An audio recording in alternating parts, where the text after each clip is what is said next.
always in debt.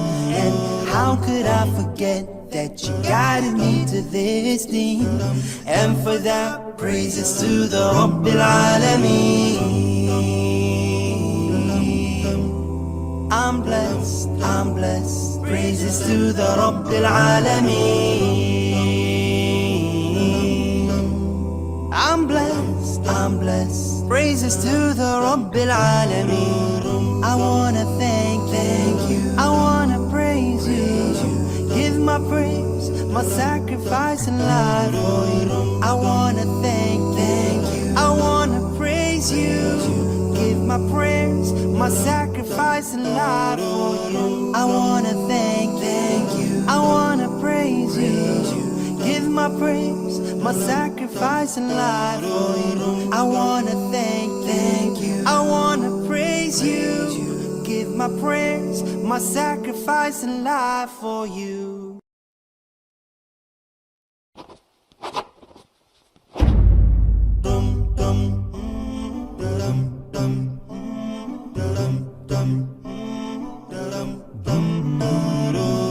I'm feeling good waking up today. Got to say thanks to Allah for giving me another day. For the breath I breathe, to the trees, back to me. Can't you see? I'm living life in harmony. Got the sun shining down on me perfectly currently. Feeling the breeze from the sea, and the clouds giving shade to me. Rain for me patiently, growing the food that I eat. And we could never count your blessings. Every second, so many lessons got me turning to the heavens. Thanks to He for creating me, shaping me, sustaining me. Praises to the Rabbil Alameen.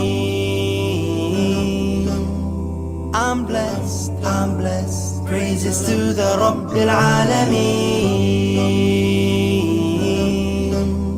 I'm blessed, I'm blessed. Praises to the Rabbil Alameen. I gotta thank you for my eyes and my thighs and my toes and my nose and my lips and my smile and my ears and my fears and my mind and my time and my friends and my foes and my trials and my health and my wealth and the love in my life and the fact that you set me a beautiful wife. For the good and the bad, for the strength that I had, for my mom and my dad, so much more I could add. You give and forgive while we get and forget. To the Lord of the worlds we are always in debt. And how could I forget that you guided me to this thing? And for that, praises to the Rabbil Alameen. I'm blessed, I'm blessed. Praises to the Rabbil Alameen. I'm blessed, I'm blessed. Praises to the Rabbil Alameen. I wanna thank you. I wanna praise you. Give my praise, my sacrifice and life for you. I wanna thank you. I wanna praise you. Give my prayers, my sacrifice and life for you. I wanna thank you. I wanna praise you. Give my praise, my sacrifice and life for you. I wanna thank you. I wanna praise you. Give my prayers, my sacrifice and life for you.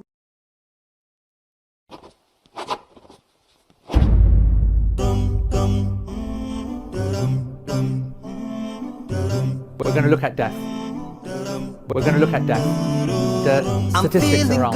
Waking up today, we're going to look at death. Got to say thanks to Allah for giving me another day. For the breath I breathe, to the trees, back to me. Can't you see? I'm living life in harmony. Got the sun shining down on me perfectly. Alrighty, everyone. Assalamu alaikum wa rahmatullah, and welcome to our Last Breath Online sponsored Blessed Exit webinar series. This is going to be our final iteration, our final session with Shaykh Abu Eesa Ni'matullah. And of course, we have our blessed guest, Shaykh Omar Suleiman, joining us for today's topic, light in loss. It's an honor to have all of you guys back with us. MashaAllah, I know many people are coming back who've watched the first few sessions that we had, first couple of sessions, and now, alhamdulillah, we're doing our finale. But of course, this is not the end of our journey. This is just a taste of some of the, intensive, important, essential topics that we're covering in our Last Breath online course through AlMaghrib Institute. We're honored to be able to bring that to bring that to you guys, alhamdulillah, and to be able to facilitate that in this form of quality, in this form of presentation, and in this heavy-hitting seminar that we've created that we're super proud of presenting to you guys, alhamdulillah. This class covers everything that you need to know about death, about funeral rites and inheritance in Islam. When you get access to Last Breath, when you register through the link that you see in your description, if you're online, or the one that will be dropped shortly into the chat, you get 30 hours of content on lessons that are covering so many things, but some of them are late stage sickness. Some of it is writing wills, your final moments, your ghusl and shrouding, your janazah and burial, Islamic guidance on grief and emotional support and visiting graves, navigating inheritance issues, and so much more. And of course, you have our teacher, Shaykh Abu Eesa Ni'matullah, who manages to do that in a way that brings some lightness to the topic, that makes you feel confident, that focuses on the essentials without making this a class. SubhanAllah, we used to say this in virtual, but surprisingly for a class on death, it somehow avoids being depressing and really sad and down, while still honoring those feelings of grief that people experience. So we're really happy to be able to bring that to you, and to have our blessed guest, alhamdulillah, joining us for this final iteration, to have you all with us. Please feel free to share on social media where you're coming in from, tag your friends, share it across your WhatsApp groups, your Telegram groups, your Vibers, whatever else there is out there, inshallah, so that as many people as possible can benefit from this, because truly it's an essential subject. And the Shaykh comments on this, and others say as well, that subhanAllah, it feels like death is increasing, and especially as we're as an ummah watching a genocide right now and seeing images of death just inundating us and trying not to get numb to them, it's really important for us to put it all into perspective and to make sure that we are also prepared for our own ends. And this is why this course has been so essential for us to put together. Now, I know Shaykh AE is with us to get us kicked off and to get started, but really briefly, I want to share another little bit of a snippet of the experience with you guys before we, inshallah, jump right in to the session itself and the interview with Dr. Omar Suleiman, inshallah. Just bear with me. Oh, give me 1 second. So much for that. There we go. We're going to look at death, the statistics around that, the analysis of various cultures and religions and political trends as well. Nearly everyone in the West will go on to some form of either a ventilator or some form of assisted support when it comes to these moments. And when should that happen? When should it not happen? When do you turn the machine off? Big questions. The death process itself, the moments before it, our adab towards ourselves, our adab towards the one who is dying, controlling the environment, the emotional intelligence required, the Islamic requirements, and then death itself, and then everything that happens afterwards, and the often fallout, dealing with the mourning, the grieving, the specific members of the family that have specific responsibilities in that mourning and grieving. Then the haqq of the deceased, how quick is quick, how many processes do we need to skip and avoid, such as post-mortem and investigations and legal problems. Then the washing of the body, preparation of the body, the kafan and all of the rules around that, and then the janazah prayer and all the different forms of that. We spend a lot of time in graveyards, and not just studying the graves, but also the different rulings associated with the different form of graveyard that we are in, and the etiquettes of visiting the deceased in the graveyards, and the length of time and the practices that we should do there, understanding inheritance and understanding not just the fact that there are rights to that wealth, protecting my wealth before I pass away, and then when I do, to make sure that my inheritors get their right. Every single household should have this class. You got to make sure that information gets out to them. This is fundamental, obligatory knowledge that will literally affect everyone. I pray that you benefit from it. Jazakumullah khair. And again, just a snippet of what you're going to experience, inshallah, in Last Breath. It's dropped there in the chat for you guys to click on, inshallah, and you'll see that in your descriptions on YouTube and wherever you're watching from. So without further ado, that was a long intro, but we wanted to make sure you're nice and prepped, because this is going to be a beautiful session and intensive and a much necessary one. So I'm going to bring on Shaykh Abu Eesa Ni'matullah, our host, inshallah, for today's session. Assalamu alaikum wa rahmatullah, Shaykh. How are you doing today? Alaikum salam wa rahmatullah wa barakatuh. Jazakumullah khair, Hafsa. I appreciate you being here. And I also appreciate what you said as well, because you just mentioned something, and I completely forgot about Okay. that point in my head that's something that I should mention in this session as well. That how numb people are, and just at the amount of death that they are seeing and hearing within their local families and communities, but then ummah wide as well. And I was going to speak about that, but I was just it's just that you made something pop off in the head, that numbness, people would sometimes celebrate that as a good result, but in our deen it's unacceptable. And I know that Shaykh Omar is going to definitely go into that, and I really want him to explore that. But barakallahu feek, jazakumullah khair for saying that, Hafsa. Of course, inshallah. I'm going to pass it off to Sheikh. There's a lot to discuss. Inshallah, we'll be here in the background to support. Bismillah, let's jump in. Barakallahu feek. Bismillah ar-Rahman ar-Rahim. Alhamdulillah. Salatu wassalamu ala Rasulillah. Assalamu alaikum wa rahmatullahi wa barakatuh, everybody. I hope you're well. Hafsa is right. Actually, this class is a very kind of heavy and intense class, but we don't need to be so depressed during it. And even in the teaching of it and in the demonstrations and the whatever, they are very heavy. They are obviously, because the subject is obviously not something that you delight and have fun and jokes about, but there are ways to be able to teach subjects and approach subjects that don't always have to be completely cry eyes out and depressing. But subhanAllah, I guess a combination or a mixture of various generations at war with one another, and I mean generation X, the baby boomers, the millennials versus Gen Z, and how we all attack one another over how we process emotions, how we are either weak. Snowflake is the phrase, I guess, of those folks, and then those that are of the older generations, emotionless and robots and stiff British upper lip, for example, all these kind of cliches that represent certain generations. It really is a fascinating area about how Muslims should approach the concept of grieving, how they should approach the concept of sadness, how they should approach the concept of seeing things that they don't like.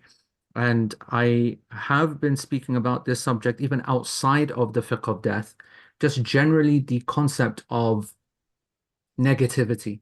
I think they call it. I'm not very au fait with the kind of the fashionable phrases. Sheikh Omar is going to have to help me out with that. He's the guy who's got the finger on the pulse. But is it positive toxicity? I think that's the phrase, that people just only want to hear good news all the time, and they kind of shut out the everything which is the opposite. And there's obviously an advantage to having lots of positivity. And the Nabi Sallallahu Alaihi Wasallam used to love the optimistic word and everything to be kind of looking to a good future and the longer game, and not the immediate battle, but the wider war. And all of these are Islamic concepts. However, the idea that we cut off the reality that we are observing to such a level that it just starts to hurt us, every negativity that we come across, every sadness that we come across, that which we sometimes call desensitization, or as you said, Hafsa, earlier on, which is going numb to the whole idea, and we just scroll straight through.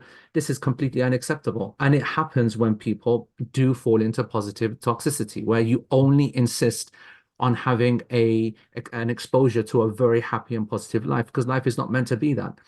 And I would put forward, as in this short introduction, that as you would have seen some of the clips that have been released from the class that are on the AlMaghrib social media channels, is that ultimately our perception is at fault here.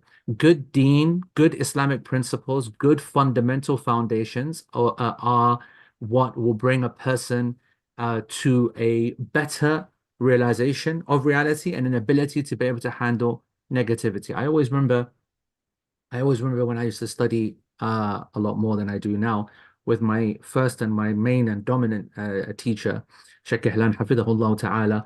I was just struck by just how much loss that he went through and how many people of his family were killed, tortured, dying of natural causes, people that were close to him, people that were not so, people that were dependent upon him. And I was struck when I was a lot younger, just how he was able to reframe everything and not avoid anything and give everything its haqq, but not allow any of this to affect him. And you'll see our earlier scholars, they speak about this skill. Ibn Taymiyyah possibly has the most beautiful and the most perfect summary, to my mind, something that I live by. And when I say I live by, I made a gaffe the other day. I don't know if the Americans know the word gaffe. Is gaff an American word? You know when you mess up something? Is that no? All right. So you know when you like mess up, right? Publicly, it's called a gaffe in English, but in England anyway. GAFFE. Made a gaffe the other day where I said in a video that I've seen my fair share of death, fair share of bad news. And that's a very common kind of phrase to use the word fair share. I think it's an English phrase that we all use. A fair share of this, fair share of that. Yeah. But actually, if we dissect this concept or this phrase, this is going into qadar and qada and the idea and the arrogance, subhanAllah, to believe that you have had a fair share of anything from Allah subhanahu wa ta'ala's decree is complete kufr, actually. I realized after I said it, I go, what a stupid thing to say. Who's to determine objectively what is the right amount of share? I could see a death of one of my family members every single day, and I haven't had a 1% of the fair share of what is happening to the Muslims in Gaza, for example. Right? Who determines the average or the normal, the median level of a share for me to say fair share? And it just goes again to show that the kind of dominant language of a culture we can soak up and we can then express, and we don't realize actually how wrong that idea and that concept might be. And the point that I wanted to make is that when it comes to the ability to reframe and to understand the wider picture, to understand that this life, and fundamentally this is the skill, that this life is meant to be Darul Ibtila, that it is the abode, the entirety of life is meant to be about trial and test and problem and headache and grief and distress, all of it. And encapsulated perfectly by just a single phrase of the Prophet ﷺ when he said that this dunya is Sijn al-Mu'min. Sijn al-Mu'min. And here's the problem. If you said before, and up until very recently, that it is Sijn al-Mu'min, the prison of the believer, then everyone would have got this. But today, of course, even this is a misunderstood phrase, because when you say Sijn al-Mu'min, prison of the believer, people are thinking of some Scandinavian model or somewhere in Norway where you've got like a 5-star service and everyone's looking out for you, and this kind of liberal approach to a prison. I want you to think of something in Ecuador or something in, you know, whatever kind of trope that you can think of. You know, the ones where you get absolutely destroyed every single day, Colombian, whatever, this gulag that once you get thrown in, basically death is better than anything else. The worst experience possible, like what a prison should be, not some luxury hotel, but where everything is a misery, where you are being tortured every day, where you are, obviously your freedom's gone, and it's the worst place on, possible. That is meant to be the reality of our life. And when you think that that is meant to be the base starting point, the default position, that our life is meant to be this decision, and Jannatul Kafir are meant to be the absolute buzzing moment of the kuffar, you then realize the mercy of Allah subhanahu wa ta'ala, the absolute mercy of Allah subhanahu wa ta'ala. When you're every day, it doesn't feel like a torture and a madness and a complete depressive episode of manic levels. Every day that is not like that, you should stop to yourself and think, today should have been like that. Because the Prophet ﷺ told me that that's what it should have been like that today. But it wasn't, because Allah subhanahu wa ta'ala had mercy upon me. The default position of our day is misery, torture, stress, trial, and the like. On the other side, when you see the kuffar getting punished in this dunya for their actions, you should realize that that's a bonus that you didn't deserve, because this is their Jannah. They're meant to win. Like Trump says, we are winning, we are winning, we are winning. You know what? You're meant to be winning. Enjoy it. Enjoy. How incredible then, when you're meant to be winning, you claim you're winning, and your life is a misery. Your life is fear. Your life is not sure about anything. Your life is same part and parcel of the other illnesses and the stresses that everybody else in society goes through. There's so much to dissect in the way that we experience the loss that we have, if you put it into the right framework, if you reset your perception. Anyway, that's all I wanted to say. We're going to leave the rest for Q&A and the like. I'm so happy that Shaykh Omar accepted my invitation. I spoke to him recently. I was with him in November, and I said to him that one thing I would really appreciate is a personal perspective on losing someone close. Many of you know, because he has spoke very eloquently about this before, about the passing of his mother, rahimahullah, early in his life. And so there's, everyone suffers loss, but there are the big losses, and the personal perspective on that is so valuable. And so I want to explore a bit about that. And he was also gracious enough to allow me to question on one or two things as well, because I do think that many of you will be able to not just take benefit of how to deal with personal loss, but then the big thing at the moment, because there is personal loss where you are personally specifically affected because of someone you know very well, but there are almost equivalent pain to process when you see at the ummah level loss. And I know that certainly I've been speaking about that in our own classes. And I know that Shaykh Omar has been doing more public kind of material and khutbahs on the importance of understanding, and resetting what you're seeing in terms of the horrific images and the horrific realities that we see from Gaza. So anyway, I'm going to let him take kind of free reign on that. Jazakallah khair. Shaykh Omar, if you are good enough to Bismillah to start. Assalamu alaikum wa rahmatullahi wa barakatuh. Jazakallah khair, Shaykh Abu Eesa, for having me, and may Allah Azza wa Jalla reward you for teaching this class, and may Allah subhanahu wa ta'ala bring through it much benefit and allow people to grieve with perspective and to grieve with faith, imanan wa ihtisaban, with faith and with seeking the reward. And may Allah subhanahu wa ta'ala have mercy on all of your loved ones. And when we say Allahu ajrakum, may Allah Azza wa Jalla magnify the reward of all of those who are grieving the loss of their shuhada and our people in Gaza right now in Palestine. Allahumma ameen.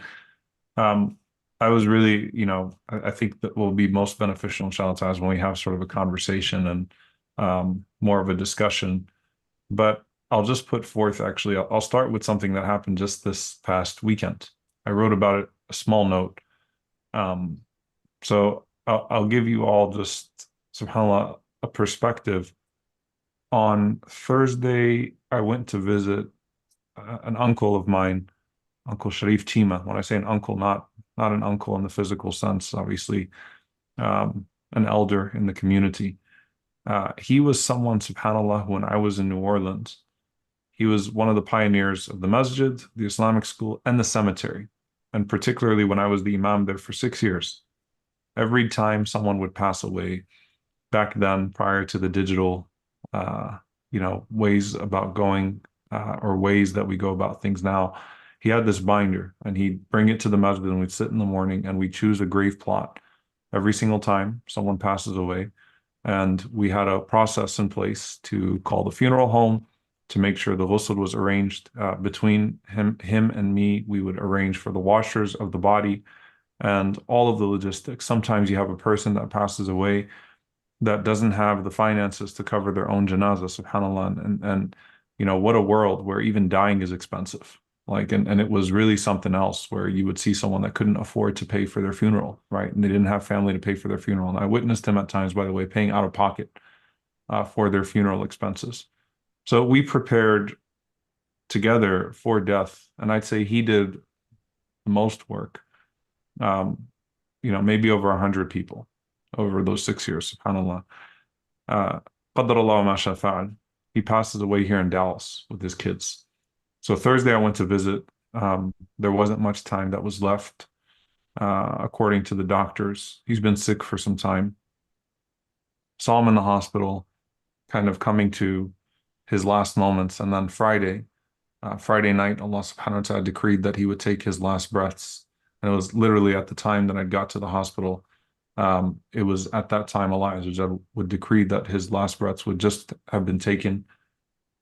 Saturday, we do his janazah. Now, I want to talk about this, inshallah ta'ala, for a moment.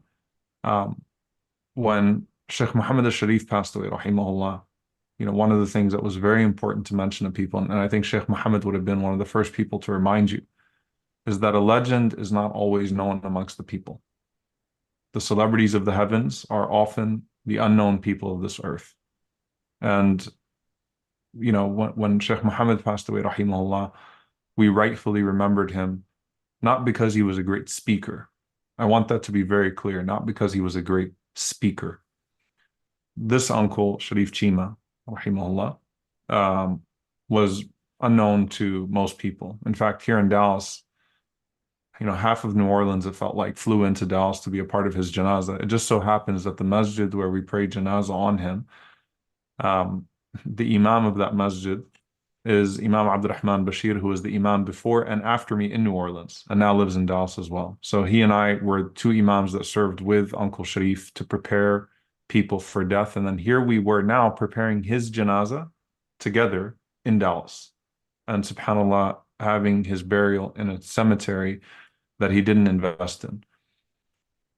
Half of the masjid was from New Orleans, and half of the masjid had no idea who this person was and just knew from the things that we were saying about him that he was a great man. And his son, who was a hafid of Quran, and mashallah, his children are beautiful, beautiful people, mashallah. I mean, his family shines with the way that he was. They all kind of inherited an aspect of his personality, and you can see it. His son loves the Quran and is a hafid of Quran, mashallah, with a beautiful voice.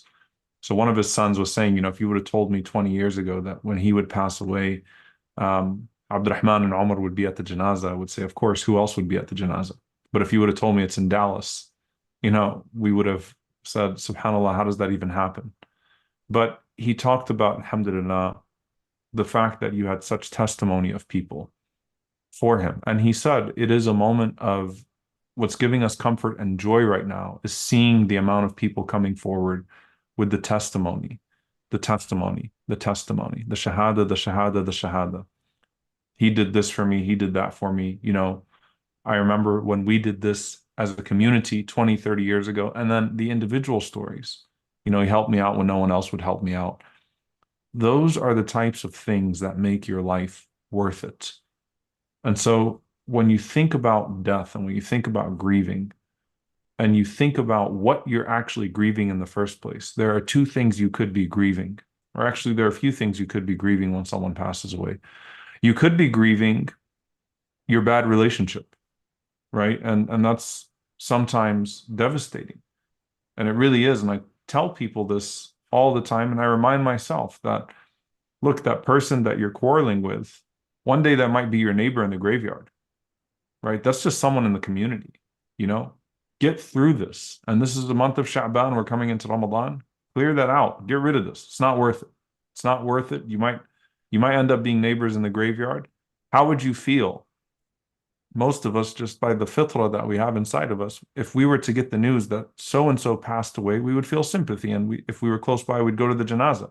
Why do you have to wait for the janazah to answer the call when that person's name is brought up? Why not call that person now and reconcile? So the grief could be that you died on bad terms, or that person died on bad terms. It could be worse, which is a parent, someone that was close to you, that you're responsible for. As an imam, when I have prepared the janazas, I often have found that at the janazah, the child that is losing his mind or her mind and throwing themselves into the grave and, throwing themselves onto the coffin and, is usually a child that I happen to know had a bad relationship with their parent. Their parent struggled with them. Was trying to call them back to Allah subhanahu wa ta'ala. And Allah Azza wa Jalla illustrates to us that pain. When Allah subhanahu wa ta'ala says, وَالَّذِي قَالَ لِوَالِدَيْهِ أُفٍّ لَكُمَا أَتَعِدَانِنِي أَنْ أُخْرَجَ وَقَدْ خَلَتِ الْقُرُونُ مِنْ قَبْلِي وَهُمَا يَسْتَغِيثَانِ اللَّهِ وَيْلَكَ آمِنْ إِنَّ وَعْدَ اللَّهِ حَقٌّ فَيَقُولُ مَا هَذَا إِلَّا أَسَاطِيرُ الْأَوَّلِينَ. That, especially that conversation where the parent was trying to remind the child of Allah subhanahu wa ta'ala. And the child was turning away from Allah subhanahu wa ta'ala. And by extension, turning away from their parents. Particularly warning them and telling them to get serious, get their lives together. And they didn't do it in time. And so that's something for all of us to wake up to, that reality. Look, you might not have the opportunity to apologize to your parent, to apologize to your loved ones. Make sure that every single day, it's not just on a personal level, that you die every night and you prepare yourself for death every single night because you might not wake up. It's also that person might not wake up, right? So it has a dimension of your relationship with Allah subhanahu wa ta'ala, that you go to sleep with your heart at ease with Allah subhanahu wa ta'ala, at peace with Allah Azza wa Jalla, on your adhkar, not dying in a state of disobedience. And at the same time, that other person might not wake up or you might not have the opportunity in this life to apologize to that person. So don't wait for that, right? Imagine the moment that you lose them. And we should have learned through COVID, we should have learned through so many of these different things that have happened over the last few years, how quick and unpredictable this all really is, right? So sometimes the grief is over that, my transgression, and I should have done better. Sometimes the grief is knowing about the sinfulness of the person, knowing something about the person. That's also really hard, by the way, subhanAllah. I mean, look, I want to speak from the vantage point of someone that has had to bury people. And I know Shaykh Abu Eesa has had to bury more people than I've had to bury. It's like when you go back and you recall those conversations and you're like, you know, where that person was sinful, or you know something negative about the person, it's hard. And you have to make dua for that person that Allah forgive them. But sometimes the grief is knowing that that person, you know, their life was not one in which they were doing the deeds that were pleasing to Allah subhanahu wa ta'ala, at least in an obvious way, and at least in the ways that we observed before they passed away. Maybe they repented before they passed away. But then sometimes the grief, and this is the grief that is the grief of the Prophet sallallahu alaihi wasallam, the grief is just missing the person, right? The grief is not that, you know, this person is, the grief is not just that this person is you know, or it's not about the idea that this person has gone to a place that is worse, but I'm just going to miss this person, right? لِفِرَاقِكَ لَمَحْزُنُونَ, right? We're sad over your departure. That type of grief is something that the Prophet ﷺ had as a direct extension of the rahmah in his heart. Allah put that in our hearts. So we're supposed to feel grief out of missing people. That's sunnah, right? We miss people when they leave this world. That's part of who the Prophet ﷺ was, and it's part of the rahmah that Allah puts in our hearts. You don't shut that part off of you, right? But the comfort that comes, that governs that mercy, is then trusting that Allah subhanahu wa ta'ala's mercy is greater than your mercy, right? So the mercy that I feel when that person passes away, of missing that person, and the mercy that I felt when that person was here, the love and the compassion that I felt towards them, is not greater than the love and compassion and mercy that Allah subhanahu wa ta'ala has for his ibad. Therefore, I am entrusting this person back to Allah subhanahu wa ta'ala, giving this person back to Allah subhanahu wa ta'ala. And if I love that person truly, then I love what's in their best interest. And if it's what's in their best interest is to be in the care of Allah subhanahu wa ta'ala, then I'm content with that, even if I'm still missing them, even if I'm still grieving. And so that was the power of the words that were said by a Bedouin to Abdullah ibn Abbas radiallahu anhuma when his father passed away, when Abbas radiallahu anhu passed away. قال خير من العباس أجرك بعد والله خير منك للعباس. That what is better for you than Al-Abbas, than having your father, is the ajr, the reward after your father has passed away. The reward, if you are patient, after your father has passed away. Wallahu khayrun minka lil-Abbas. And Allah is better than you for Al-Abbas. These were the words, subhanAllah, that another personal friend that I posted the picture of his son, or the Aftab Diwan, another legend in the community, subhanAllah, someone that has built Islamic schools, it's been the principals of Islamic schools, that's gone around, set up communities. He and his wife, Sister Hanifa, lost their beautiful son, Hadi. And subhanAllah, just so happened, by the way, that Hadi's younger sister is Yusra. And I said, subhanAllah, look at the names, the qadr. Hadi had become, you know, he's a young man who passed away in a motorcycle accident, leaving Salatul Jum'ah. May Allah subhanahu wa ta'ala accept him as a shaheed. So this is 2 Fridays ago, and then Uncle Sharif passed away this Friday. Hadi passed away 2 Fridays ago, Uncle Sharif this Friday. Hadi's 21, Uncle Sharif is 81, you know? And subhanAllah, Hadi had really, you know, started to, not that he was a bad kid prior, but like really had an intense interest in deen in his last year and a half, 2 years of his life, and was actually bringing young people to the masjid, bringing young people to halaqat. He actually attended 2 Jum'ahs on the day of his death. The Jum'ah at the mass center, and then he went to the Jum'ah of his MSA, and then was leaving that Jum'ah. So subhanAllah, 2 Jum'ahs on that day, was someone that would literally halaqa chase, lecture chase around the city of Dallas. So he'd be at my halaqah, and then he He'd go to Qalam's halaqat. He'd go over to Epic Masjid. He'd go over. So he was one of those halaqa chasers. I mean, and that's beautiful. A 21-year-old who literally chases around lectures and does things with other kids. Beautiful, beautiful, right? And when he passed away, subhanAllah, I've been seeing all these young people that are now coming close to Allah subhanahu wa ta'ala that are turning another level with their religiosity after he passed away. So I was asking his father, when and his mother, when you named him Hadi, what did you have in mind? He said, subhanAllah, there was no one in our name in our family named Hadi. No, which means, to guide, obviously, be guided and guiding. No one in our family. It was just something that came to both of us. It wasn't like a strong preference for either one of us. It just came to both of us to name him that way. And it just so happens that his younger sister is Yusra, is ease. May Allah subhanahu wa ta'ala make her a source of ease for her parents. Allahumma ameen. So Hadi is becoming a source of guidance. Of course, Allah is the ultimate source, but through his death, a catalyst, subhanAllah, for many young people right now in the Dallas area that are turning back to Allah subhanahu wa ta'ala or getting closer to Allah subhanahu wa ta'ala. His sister is a source of ease. May Allah bless that beautiful, beautiful family. And in the graves next to him, and I'll end with this, Shaykh, and then we can just have a discussion. SubhanAllah, in the graves next to him, you can see the number, right, the birth and death year. So he was born 2002. 2024 is the year of his death. The graves next to him, 1939. Born in 1939, born in 1942, born in 1945, born in 1951. And then you have this young man, subhanAllah, that's situated between them. And one of the things there is like the grief of his parents, and they're beautifully grieving, tabarakallah. May Allah give them beautiful patience. But they're setting an example in their grief as well. Allah subhanahu wa ta'ala bless them. Losing a child is way different from losing a parent. The natural order, whatever that means. And Shaykh, feel free to, because you're paying attention to these terms, Jazakumullah khair, when you said fair share, those are things that I would say without even paying attention. But the way, the natural order, if you will, the way that we usually go about things is that it's expected that at some point you bury your parents, but no one expects to bury their children. No one expects to bury their children, right? Everyone kind of has a hunch that at some point I'm supposed to bury my parents. No one expects to welcome their children into this world and then send them out of this world. But it happens, subhanAllah.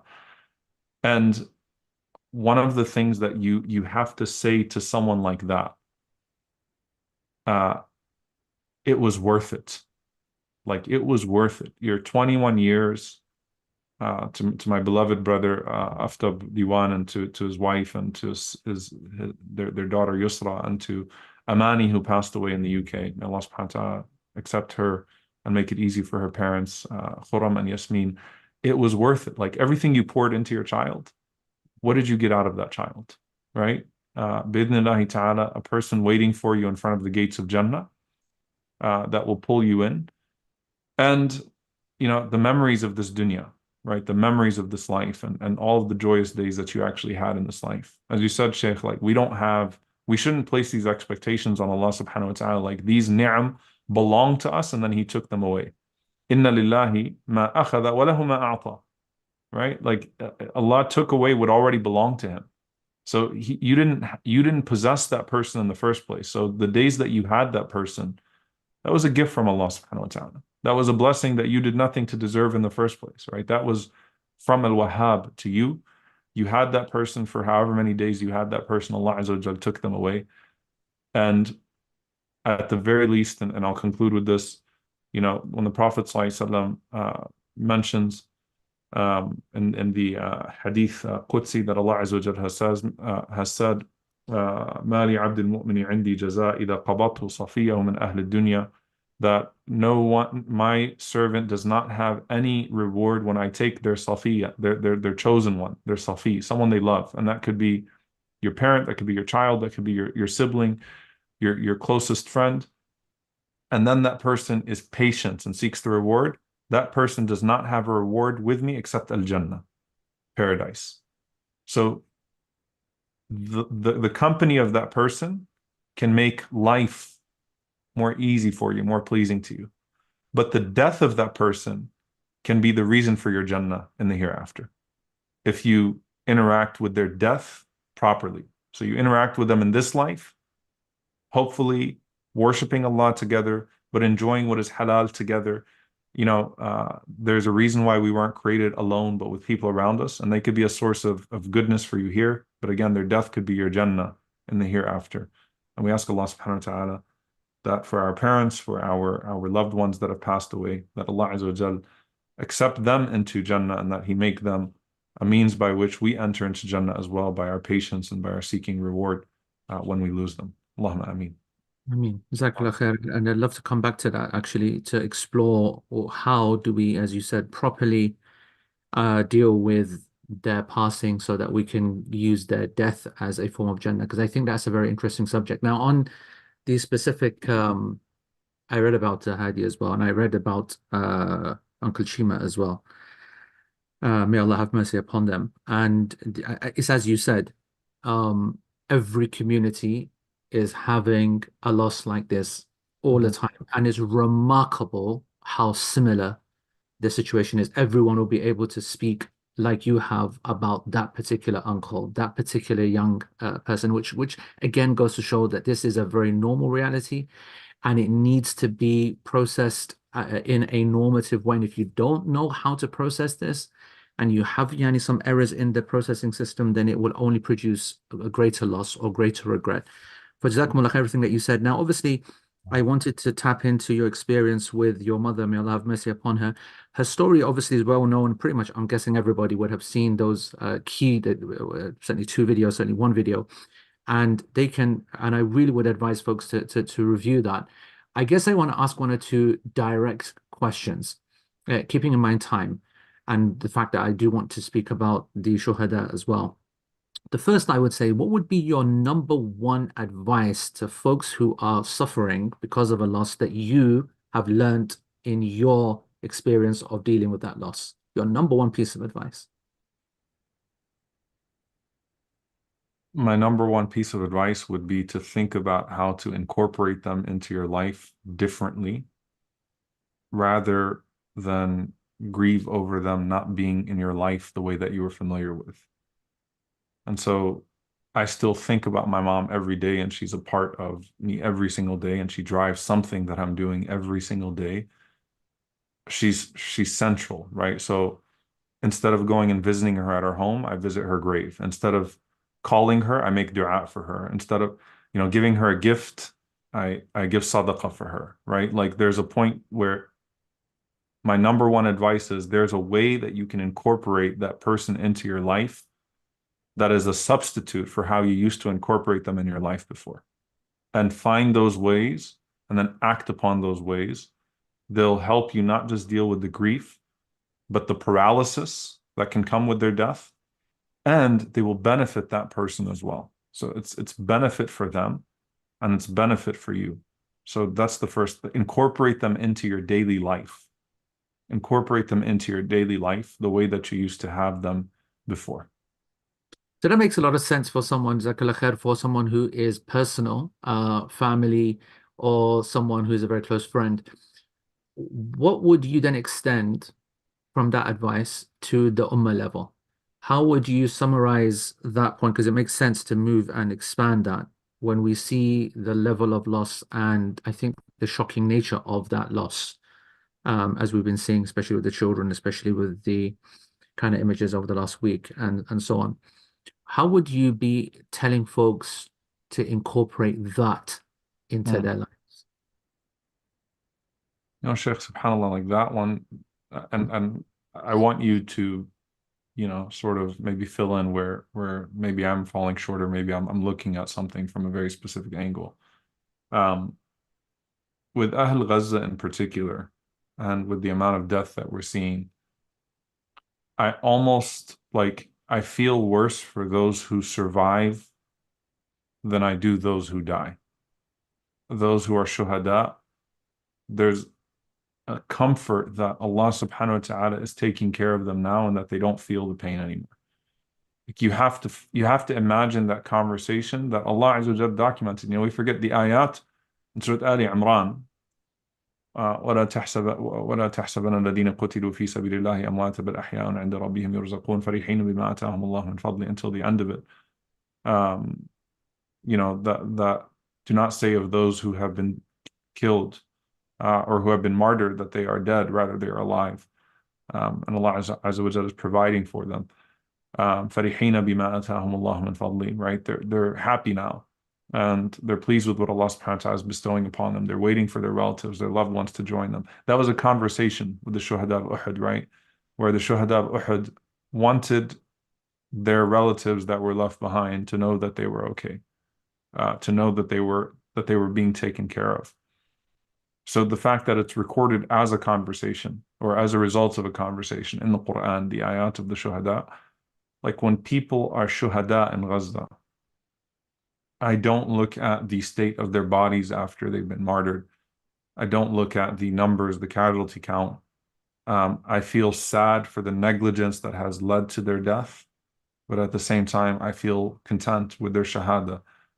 I feel almost worse. Actually, I do feel worse for those that are missing limbs and loved ones and that are still living in the starvation and the misery and the psychological torture of it all.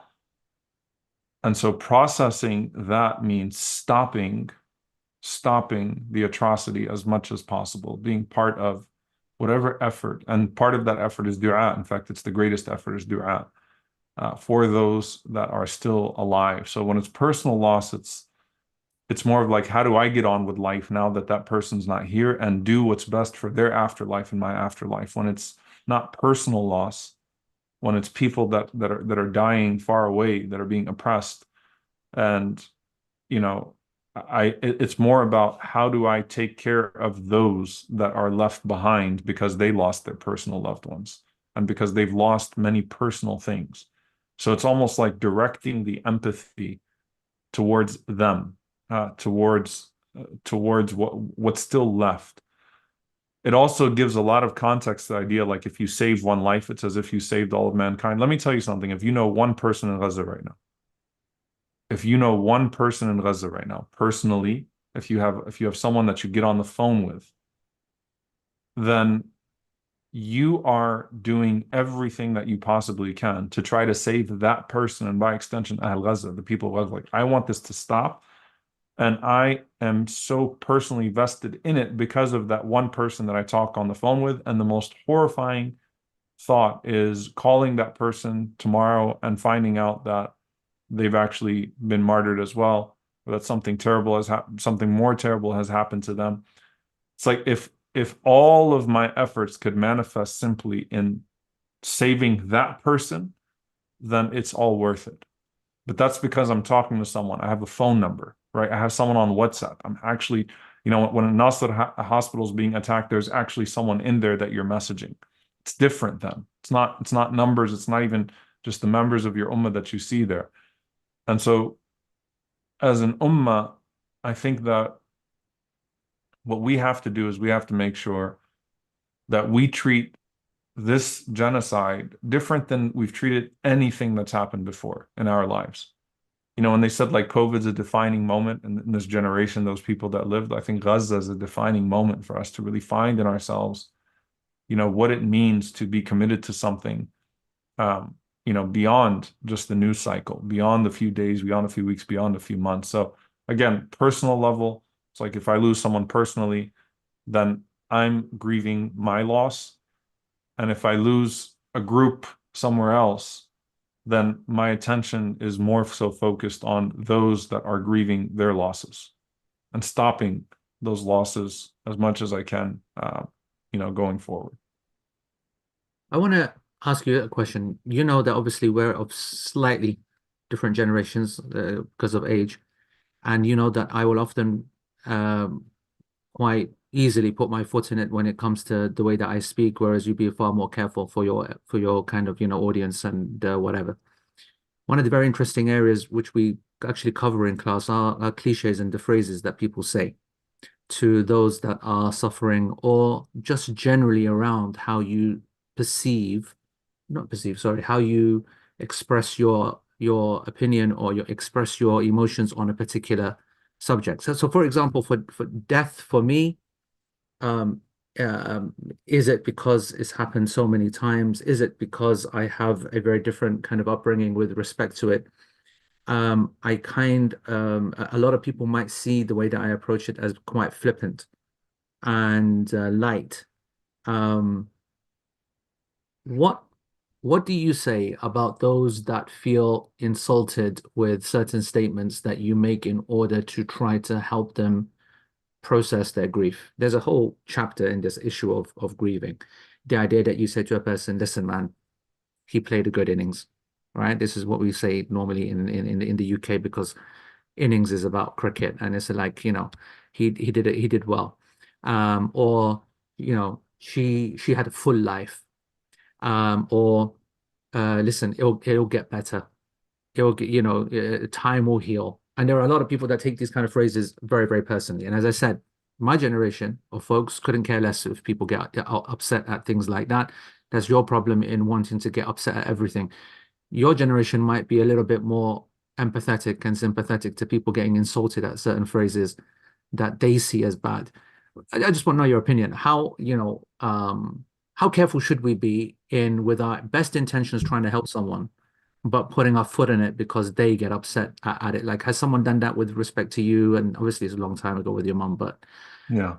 you know what I mean? I still remember, so I tell people this, and let's see if we agree on this or not. But I mean, so look, people will not remember what you said as much as they'll remember how you made them feel, right? That's kind of like the rule, right?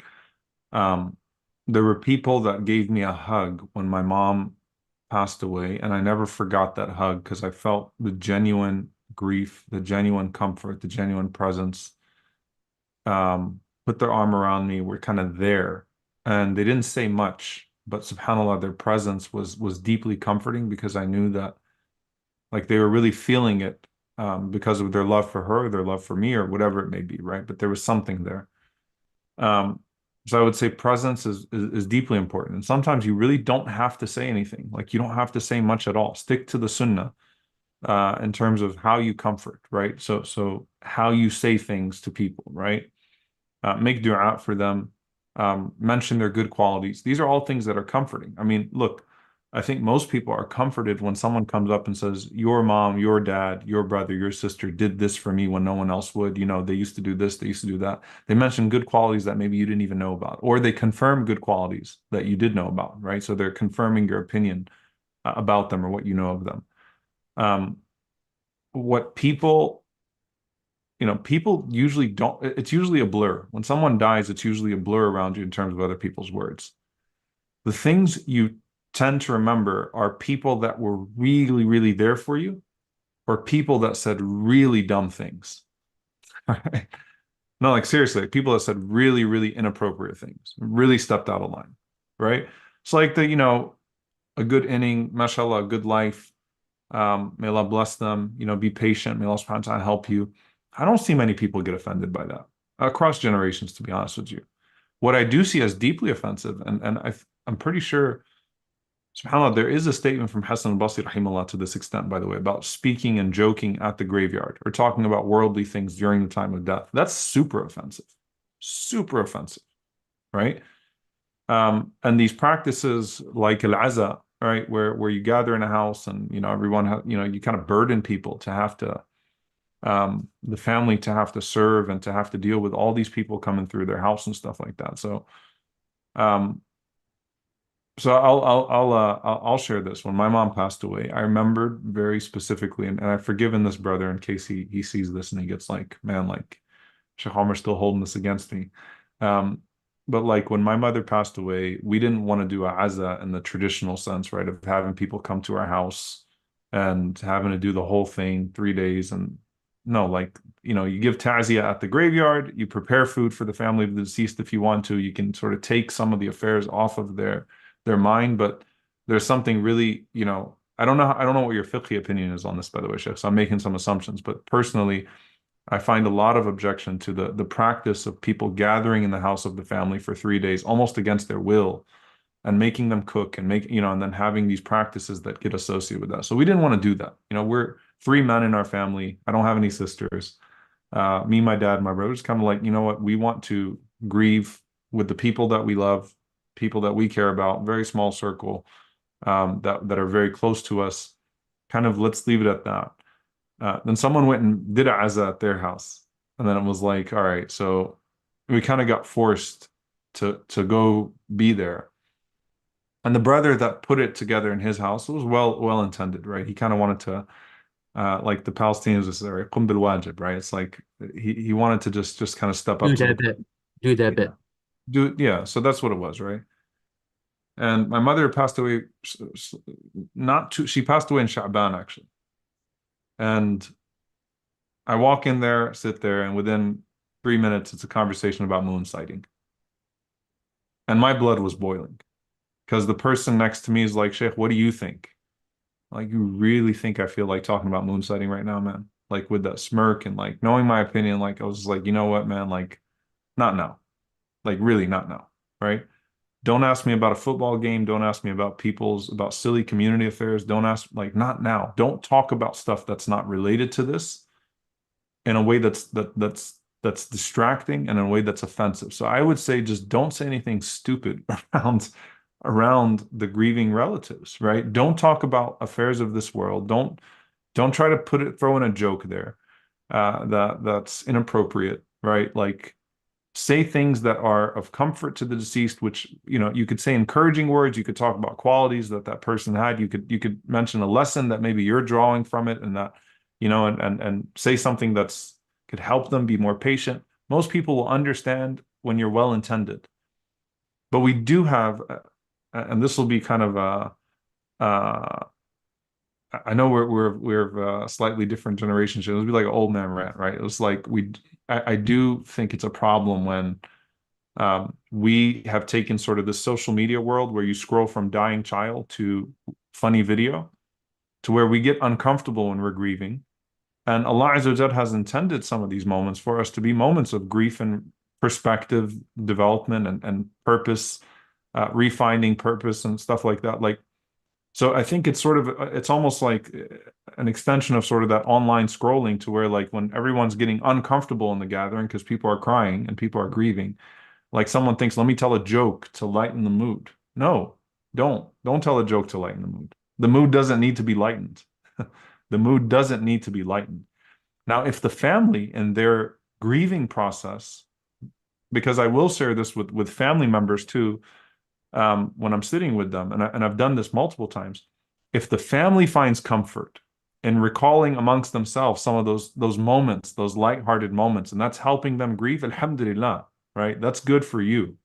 But don't be that person that kind of steps in there and tries to throw a joke out there because you think that that's going to lighten the mood. The mood doesn't need to be lightened. Let that be for the family to recall moments of joy and things that used to be done. And that is not ghafla. That's not heedlessness, right? But don't try to go from a place of deep perspective and an opportunity for people to be woken up to Allah subhanahu wa ta'ala and to the reality of death. Don't try to turn that into a moment of heedlessness instead. Like, don't scroll past the dying baby.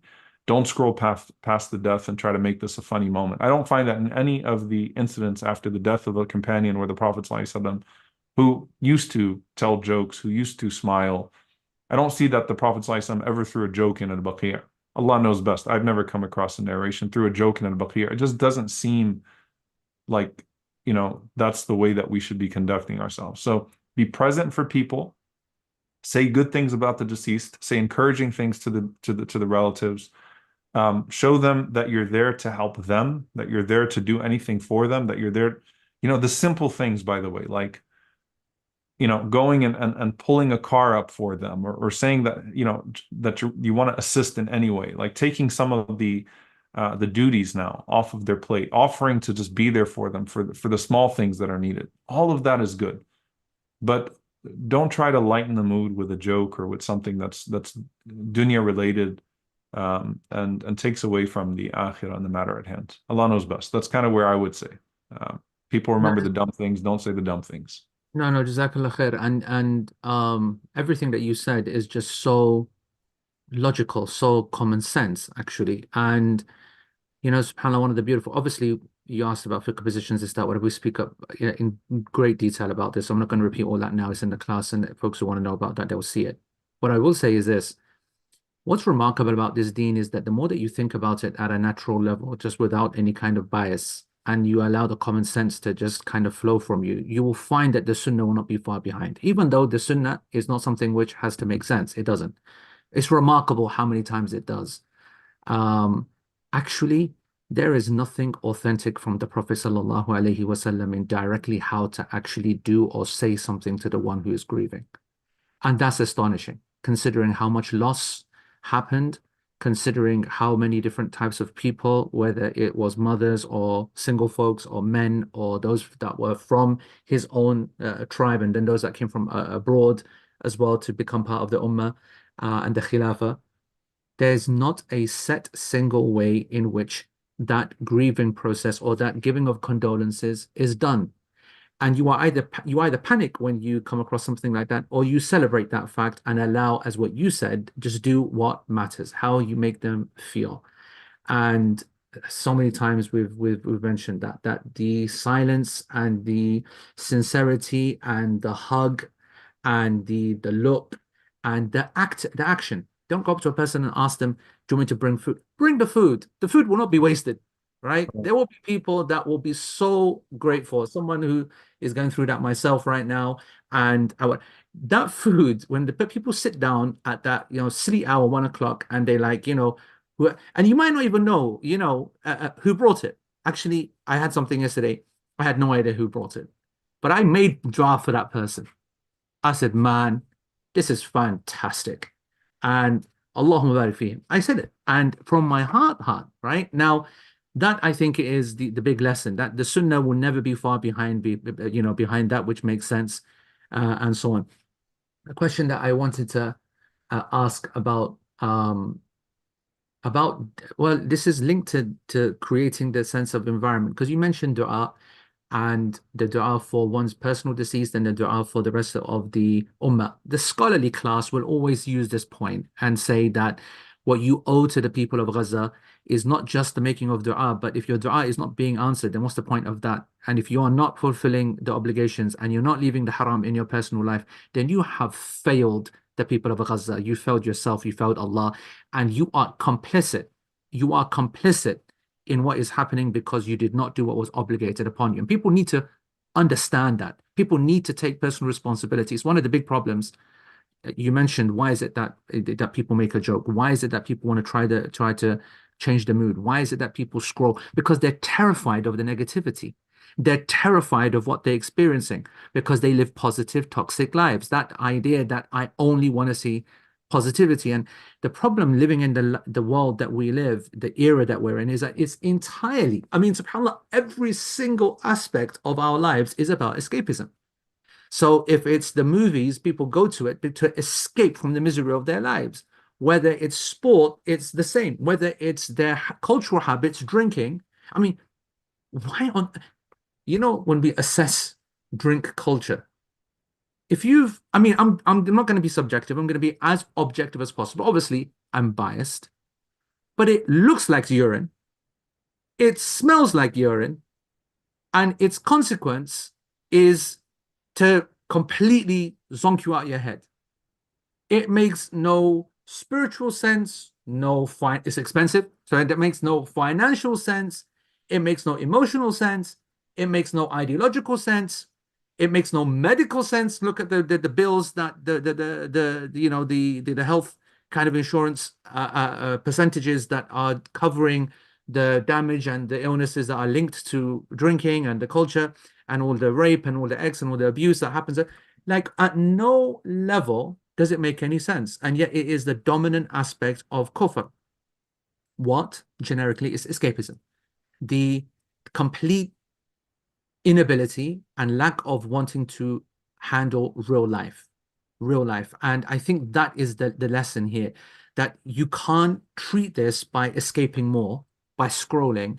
You have to reframe. You have to understand why that's happening, understand your responsibility in that, and then fulfill your obligations post that. I'm so glad you said what you said, that some people will get Jannah because of what happens afterwards. So you have a obligation, you have responsibilities, and that is not, this is not some kind of algorithm that's very difficult and some secret formula. The obligations and the recommendations of our practice of daily life and daily Islamic practice that Allah subhanahu wa ta'ala obligates will be 100% that which will be best for the people, best for the ummah, and best for you. And I think that reframing is so, so important. The question I wanted to ask you is one of these actions of doing a lot of good and maintaining a pure life is that you get to have good dreams, right? This is kind of like a turn. Have you regularly seen your mother in your dreams? Yes, alhamdulillah. I don't want to go too far into it, but yeah, I mean, it's What I want to ask is, what would your advice be? Because I was reading something from Abdullah ibn Abbas radiallahu anhuma, in which he said about the benefit of seeing our deceased in the dreams, because it's the real connection. It's not like the Western approach where it's a fantasy and nonsense. This is real. This is how we keep connection with those that we're grieving over. This is real. Like your soul, which is actually even more real, especially in the AI era, where the outside can be made to say things and act, and you have absolutely no way of telling whether that's the actual person, whether it's a fake or deep fake or whatever. So, Yeah. so it's true to say, just like in the AlMaghrib and the AlMashahada, that the unseen world is more true and real than the seen world. It's right to say that our spirits and souls are more real about us than what you're seeing on the outside. And if you accept that premise, then you'll accept that actually the connection of the souls when they meet with our deceased, and this, which is what a dream is, the actual meeting of souls, is more real than the actual reality of interactions of in real life. So what a source of solace and what a source of hope and what a source of happiness that we're blessed to be able to have those dreams. I'm hoping that you can share, just without details, but the importance of doing and setting up the necessary conditions so that we can have those dreams. So I'll say this, there's subhanAllah, so much to sort of reflect on in this regard. So I had the opportunity to do Hajj for my mother, alhamdulillah, right when she passed away. So that the Hijjah, that was right after. I had the opportunity to do Hajj for her, and it was like something to see, like her doing those statements. So doing those same actions. So it's one thing, like when you see a person doing the deeds that you're doing for them, and you hope that's a bushra, that it was accepted for them. Sometimes like introducing her to elements of my life that she didn't get to live to see. My mother never met my kids, right? So there are dreams like that. But I'll say this, that this might be a little yeah, I'll divulge this. Sometimes I get jealous because I'm like, my wife sees my mom in her dream more than I see my mom in my dream. I'm kind of like, that's not fair, you know? And then I realized that's something recurring in different places, that people see, like someone else, a spouse or a friend, sees that person more than you. It's kind of like, wait, how is that? Why did they go there and not come to me, right? And then you start to realize that's part of the qadr too, like who Allah Azza wa Jalla is choosing. It could be a message that's intended for you through someone else, and that happens, right? I mean, that sometimes someone else will see a dream and then they'll call you and then they'll tell you, and that it's like that was a message that was to you as well. So the way Allah sends or allows those meetings to happen is also sometimes like it doesn't have a scheme to it. And the reason why it's important for people to understand it doesn't have a scheme to it is that, don't take it like, if I'm not seeing this person in my dream, like that person hates me or is mad at me, because I've seen that as well, right? That person hates me or is mad at me, or like Allah is depriving me. Some of the people that love the Prophet ﷺ the most from his ummah never get to see him in a dream.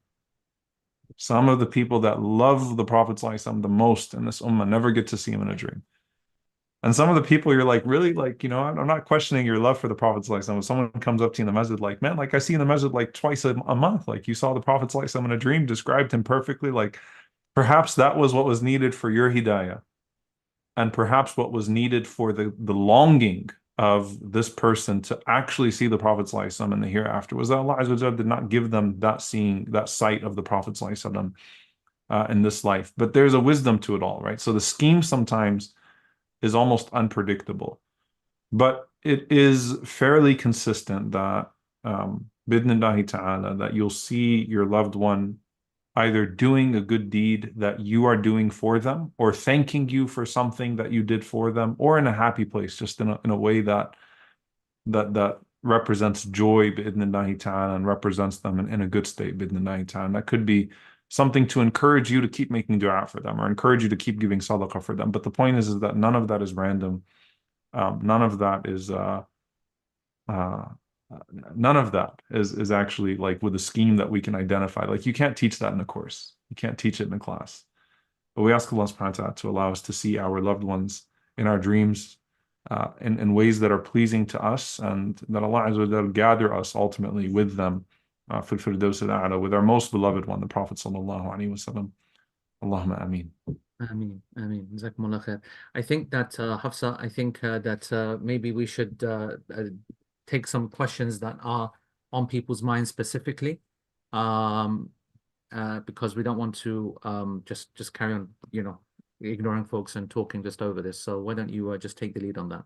Definitely. I just want to check because I know Sheikh Omar, you have a hard stop right now, so we may have to continue without you. I could do 5 minutes, inshallah ta'ala. Inshallah. Jazakumullah khair. Oh, why don't you? I never have a call with AE that stays on time, by the way. Like every What are you hating for? What are you hating for, man? It's incredible how disciplined I am today. I love talking to you. So it's always like it always goes longer than there's no such thing as a call that lasts just to its intended pre-time. That's all good.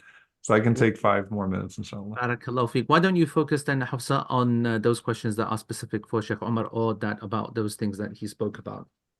Okay, I'll see if I can squeeze them in as quickly as possible. So one question that came up a few times is, my father passed away 3 weeks ago. May Allah subhanahu wa ta'ala have mercy on him. Ameen. What I've heard a few times from people is that I'm not allowed to cry, no tears, because that harms the deceased. Some even say every tear that falls burns the deceased, subhanAllah.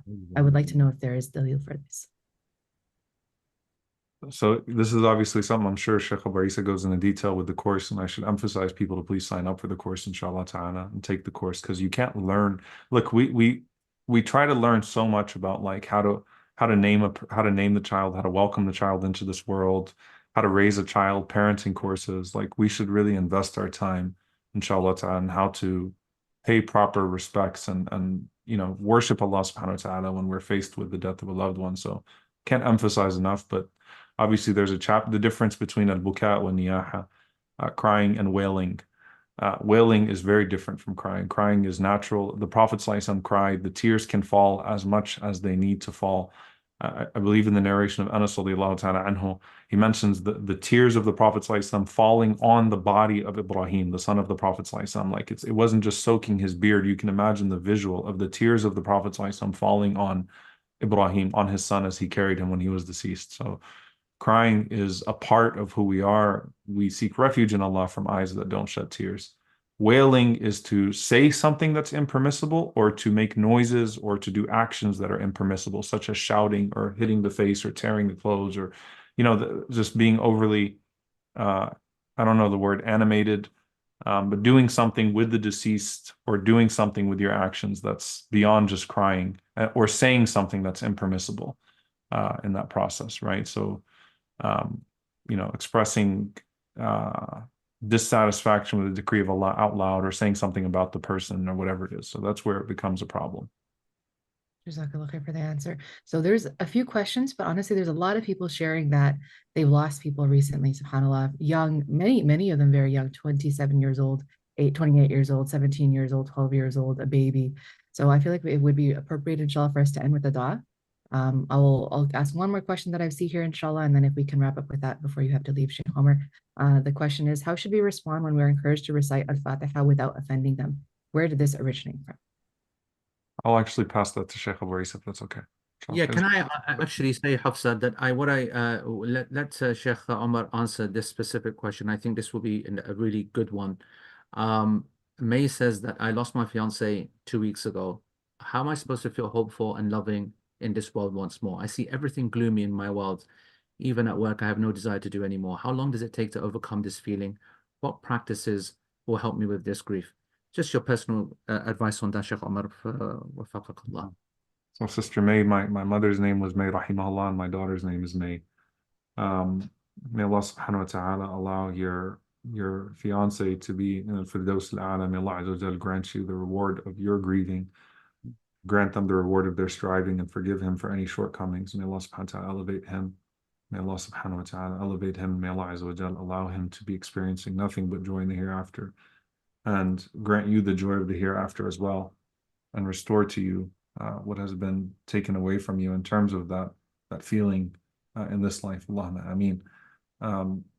So what I would say is, there's a direct connection between what the Prophet ﷺ mentioned of seeing death, experiencing death, and feeling perception. When he saw Israfil alayhi salam with his lips puckered on the horn, he said, "Kayfa an'um?"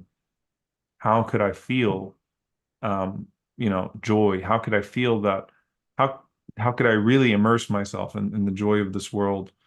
Again, it's difficult to translate these things, but it's like I lost my appetite, right? You lose your appetite for this world. When I've seen Israfil with his lips puckered onto the horn, like what is this dunya really except for, right? So you start kind of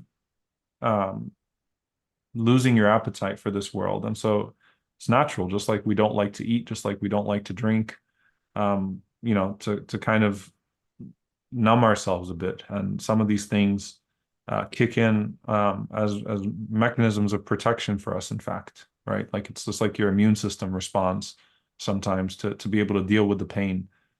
These things do happen. What I would say is the fact of the matter is that you are to say, Alhamdulillah, inna lillahi wa inna ilayhi raji'un, and to proceed in your life as a believer. But you are not tasked with having to pretend like everything is the same now, to find the same level of happiness and joy that you would have found when your fiance was with you. How long it takes is different for every person. You'll never be the same again, and it doesn't have to be that way, right? Allah Azza wa Jal put this person in your life for the time that He did. Inshallah ta'ala, you continue to make dua for that person. You make this a means by which you come closer to Allah subhanahu wa ta'ala and seek the best of the afterlife. And in seeking the best of the afterlife, then life will start to fall into place in different ways for you as well. But how long it's going to take, and this maybe perhaps is for everyone, inshallah. And I've said this in other forums as well. You never move on, you move forward. The Prophet ﷺ never moved on from Khadija radiallahu anha. She was still a part of his life, very much so a part of his life, sallallahu alaihi wasallam. You move forward, right? But that not wanting to do anything and not enjoying anything and not having an appetite, that's natural. You're just 2 weeks in. May Allah bless you for even committing yourself to this class and trying to learn how to do so. That in and of itself, I hope, is a good sign, inshallah ta'ala, that you're seeking Allah Azza wa Jall's reward, and you're seeking to do this the best way as a Muslim, as a believer. And that's all that can be asked of you. But it could take weeks, years, Allah knows best. But have hope, not in your own ability to grieve this properly. Have hope in Allah subhanahu wa ta'ala being able to heal you, right? Have hope in that. So direct your hope to Allah subhanahu wa ta'ala. Do not put your hope in your own mechanisms and your own abilities and your own qualities. Put your hope in Allah subhanahu wa ta'ala's names and attributes and His ability to heal and to mend even what seems impossible to mend at the moment. And we're all making dua for you. May Allah subhanahu wa ta'ala make it easy for you. And subhanAllah, I see so many people mentioning their deceased ones. May Allah Azza wa Jalla have mercy on your deceased parents, children, spouses, siblings, friends. May Allah subhanahu wa ta'ala have mercy on them all and magnify your rewards. And may Allah subhanahu wa ta'ala allow us to be joined with all of our loved ones that have passed away and with our beloved Prophet sallallahu alaihi wasallam. Allahumma ameen. Barakallahu fikum. Wa fikum barakallah. Shaykh Omar, jazakumullah khair. I appreciate it, bro. I appreciate your time, and we'll catch up afterwards. Barakallah. Jazakumullah. Assalamu alaikum.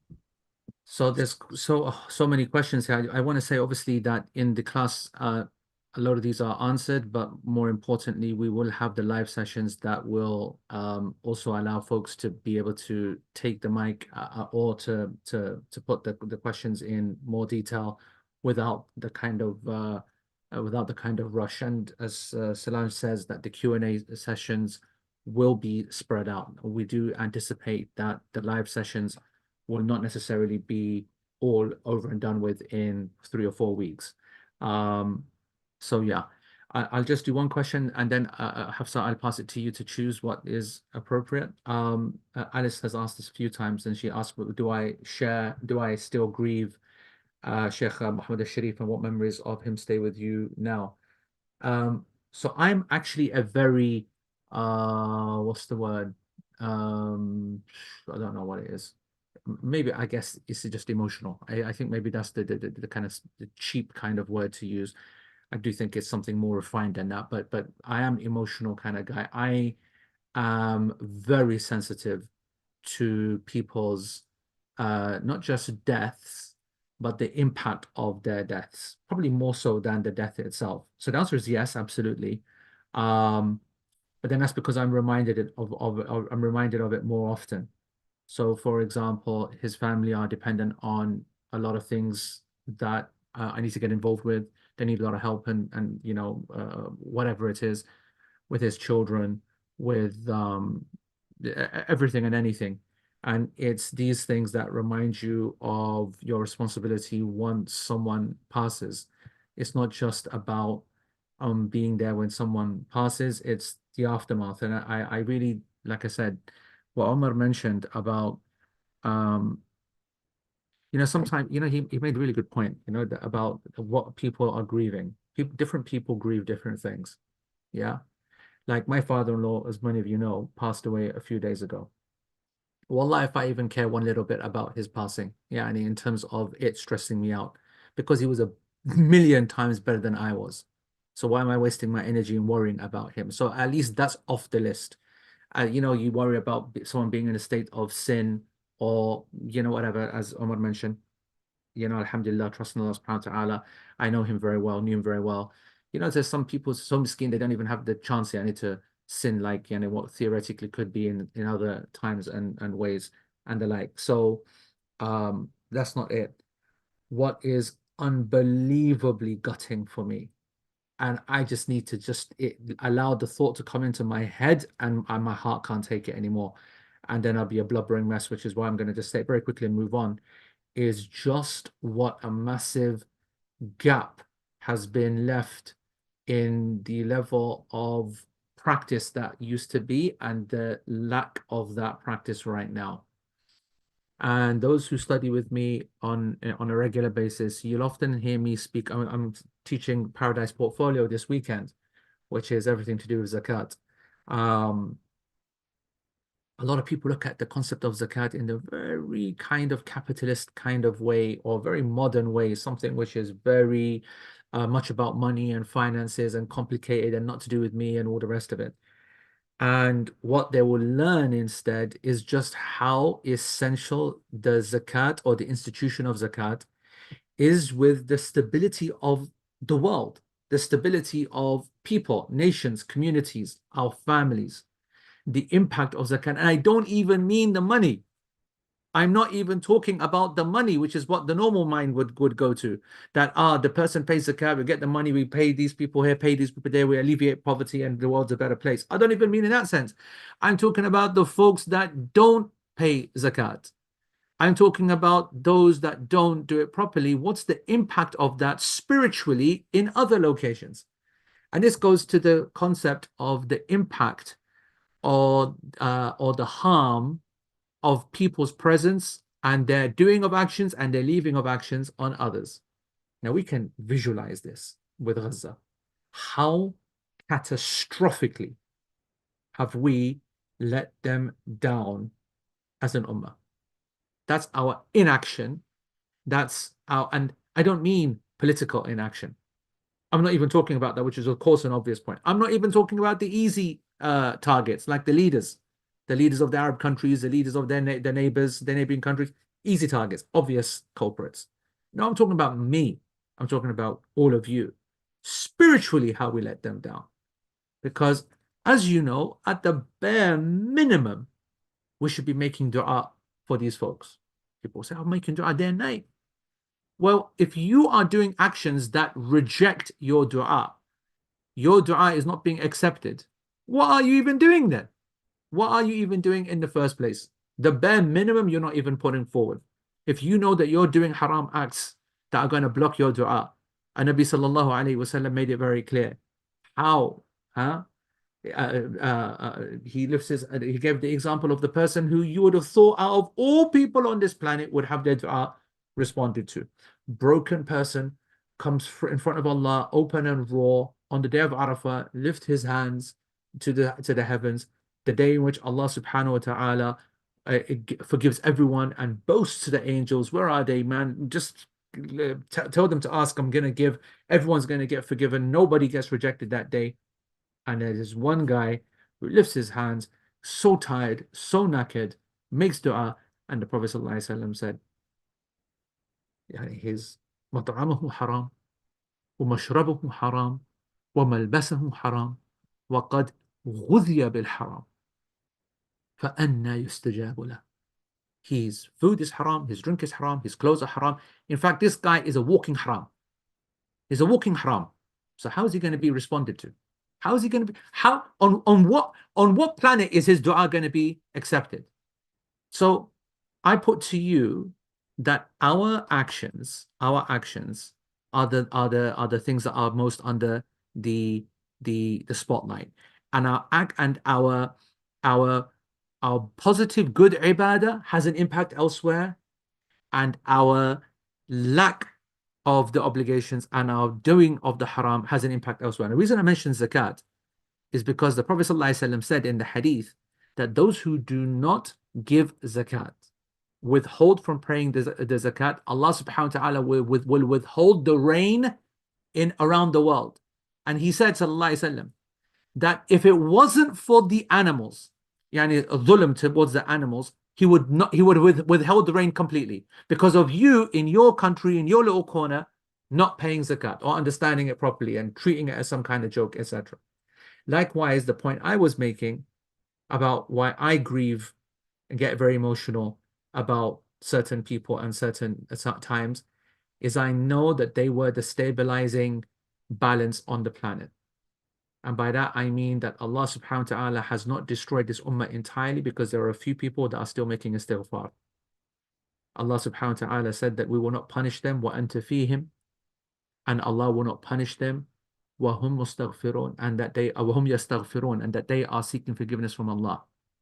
These are a few individuals, a few people that are holding it down for this ummah. They are holding it down for this ummah, day and night, doing whatever they possibly can at the different ages, different countries, but they are giving it their full effort. And that's what really depresses me. That's what really depresses me, because when they go, then the hole is massive. And the hole is massive, sometimes very obvious, as Omar was saying, that people will come up to you and you said, you know, your mom, she did this, she did that, and she was able to support me on this day, and I just want you to know that. There's nothing that you're going to hear that's going to be more beautiful than that. Your father, I just want you to know, that he did. That's the positive signs. The negative signs is a couple of days later when someone comes and says, I was speaking to my wife. She said that a girl came in. She was crying so much. But I didn't know her, and my family don't know her, and we're all speaking amongst ourselves. This one is crying more than all of us, the whole family, all the sisters, the brothers, the ex, the wife. They said she's crying so much. And then my sister-in-law sat her down and said to her, be most welcome, and give them, what's up, and tell us a little bit about yourselves. And she said that, yeah, Khanji, meaning it's like uncle, he was for the last 3 years coming to our house every month and paying for this, paying for that, paying for whatever. And we as a family have no idea what we're going to do. We have no idea what we're going to do. And obviously family said, you don't need to worry one little bit, we'll deal with that.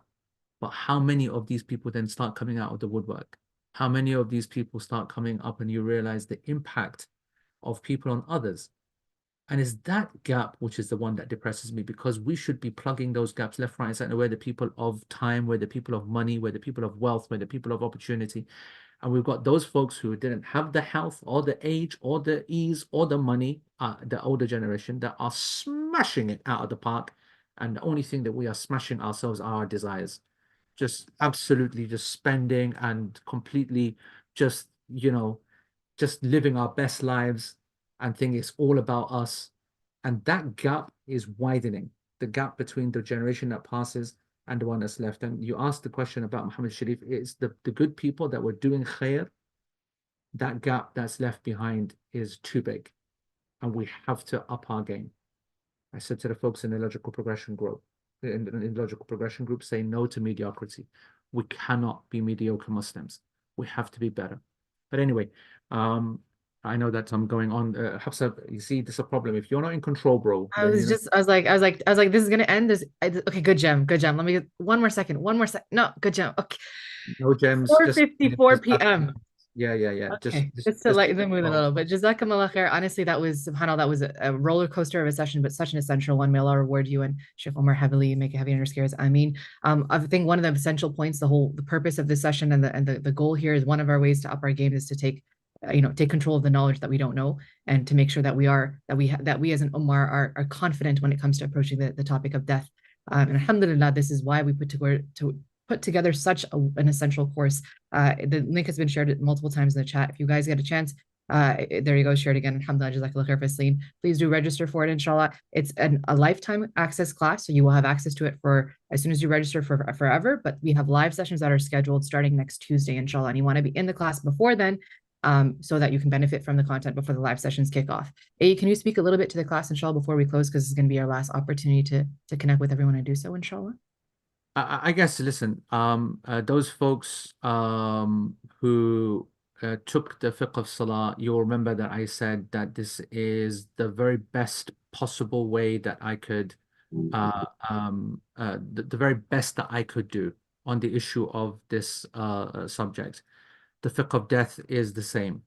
I can see the video. I don't know that whether you can see the video as well, but if you can, then these are just clips from the various sessions. Obviously, it's a studio-based class, but then because of it being such a real thing, all of the footage that you see here is from the class material. And we cover absolutely everything. And this is obviously the practical side that you're seeing. Different graveyards, different forms, different types, different whatever, the different matters that we've got to deal with from the various cultures, etc. But then I think probably one of the underrated aspects of the class is the deep discussions that we have around about, like someone was asking about, how do we deal with the whole Fatiha situation? How do we deal with the people wanting to do the azat and condolences in the manner? Folks have been asking about the issue of suicide. What an incredibly difficult subject, and the sensitivities around that. And so obviously the material in the class will be the basis, and the important part is that once you've consumed that, or during your consumption of that material, we've got the live sessions which can then allow us to dive into more specific and more personal scenarios and give more tailored kind of responses. I'm not shy to hold back and tell you, all of you must have this class, unless you're me, or like Omar, an imam in the community who has buried that many people, had the experience of that many deaths, knows exactly how to treat your own grief and the grief of others, and how to do it the right way. Unless you're that person, you don't need to. But if you are of the normative masses, then you need this, and you need to, more importantly, give it to the people who are not going to be too interested in attending like a webinar on a Tuesday evening. They'll be thinking of all different kinds of things. But you are, mashallah, all of the participants that have been here, may Allah subhanahu wa ta'ala reward you, because that in itself is an effort and a sign of good intention. But don't let it now fall apart and just say, yeah, that was a great session with AE and Omar Suleiman, and that's it. This is what needs to happen, more so than for yourselves, but those folks that that won't care about an AE session or an Omar Suleiman session or an Islamic class or this or that. They need to be connected to obligatory knowledge. And so that's what I hope that you will take away from this. It might feel distasteful. I can sense that. I don't like heavily pushing kind of things, but when I know that it's in your benefit, then I have no shame or shyness whatsoever, because you are the one who needs it. You'll be the one who'll be thanking me for it. I can guarantee you that. And you're welcome. Because it was not easy to put together, and it took an incredible amount of resource and time, a lot of sacrifice on behalf of many people, and all of that comes from Allah's tawfiq. And you are welcome, because this is honestly, I believe that when I pass, I will say that I dealt with Salah, which is the most important thing in life, and I dealt with the passing, which is obviously the most important thing in death. And that's it. So I hope that you guys will do it's right, and you will take it in order as well. You won't rush it. You'll take all of the sessions in the right kind of manner and deeply reflect upon the things that need to happen. And nowadays, it's even more important than it was 10 years ago when I started teaching this subject, especially with the developments in medicine, and especially with how quick folks now will be put onto a ventilator. And of course, after COVID, all of the new procedures that are in place to encourage people to not have any kind of resuscitation in place when you are ill. So the medical aspect of this class is also very, very important. So I guess that will be a summary of this message, and Allah knows best. Jazakumullah khair, Shaykh, a very apt summary.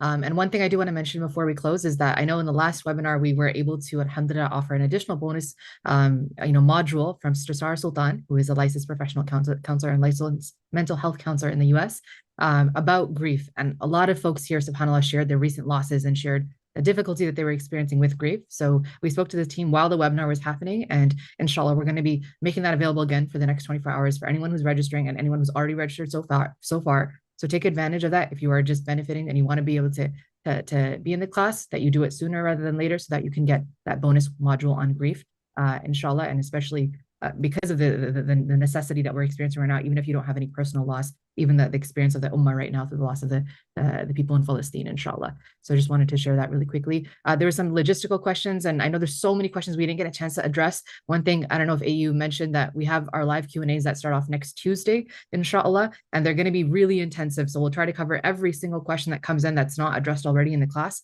so that you guys have an opportunity to be satisfied, to make sure that everything that you want to know is addressed, inshallah. So once again, it's almaghrib.online, or it's a link in your chat here, inshallah. We look forward to seeing you guys on the other side and to be benefiting on this journey with you. Jazakumullah khair, Shaykh Abu Eesa, and Shaykh Omar, who's left. It's been a blessing to have you guys as part of this three-part experience. We look forward to being on the other side and continuing that journey on Telegram during the live sessions, during the class. But yes, don't waste time. Ramadan will come before you know it, and it's relevant to all of us. This topic is not something we can afford to miss out on. As an ummah, we need to have confidence in it. Jazakumullah khair for your attendance, every single one of you. Yes, 86 videos, 30 hours. That's why we have lifetime access, so you have time to keep up with it, inshallah. We'll see you guys soon. Assalamu alaikum.